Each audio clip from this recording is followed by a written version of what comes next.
మీ ఇంట్లో కూడా గ్యాస్ అయిపోతుందని కంగారు పడి బుక్ చేస్తున్నారా? ఆగండి మామా, అసలు విషయం తెలుసుకోండి. గ్యాస్ సిలిండర్ల కొరత ఉందని సోషల్ మీడియాలో వస్తున్న వార్తలపై ప్రభుత్వం క్లారిటీ ఇచ్చింది.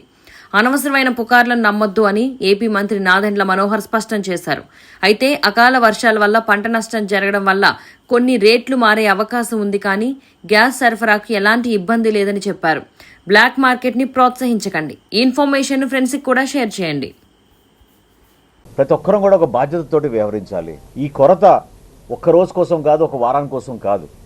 రాబోయే రోజుల్లో నిన్న ఖతార్లో జరిగిన దాడి చూస్తే మనకి స్పష్టంగా అర్థమయ్యేది ఏంటంటే, రాబోయే రోజుల్లో ఆయిల్ విషయంలో, ఎల్పిజి విషయంలో, సిఎన్జి విషయంలో ఖచ్చితంగా ప్రజలు కొంత సాక్రిఫైస్ అనేది సిద్ధం అవ్వాలి అనేది మనం ప్రిపేర్డ్గా ఉండాలి.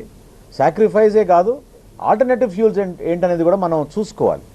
ఎందుకంటే ఈరోజు మనకి సోలార్ వచ్చింది, బయోగ్యాస్ ఉంది, అదేవిధంగా పట్టణ ప్రాంతాల్లో పైప్డ్ న్యాచురల్ గ్యాస్ ఉంది, పిఎన్జి ఉంది. మనకి గౌరవ ముఖ్యమంత్రి గారు ఈరోజు మధ్యాహ్నం సమీక్షించినప్పుడు చాలా స్పష్టంగా చెప్పారు, అర్బన్ ప్రాంతాల్లో మనం పిఎన్జికి కన్వర్ట్ అయ్యే విధంగా ఎవరైతే గ్యాస్ సిలిండర్స్ తీసుకున్నారో వాళ్ళందరికీ కూడా కన్వర్ట్ అయ్యే విధంగా మనం కొత్త పాలసీ తీసుకొద్దామని ఈరోజు ఒక డెడ్ లైన్ కూడా ఇచ్చారు మాకు.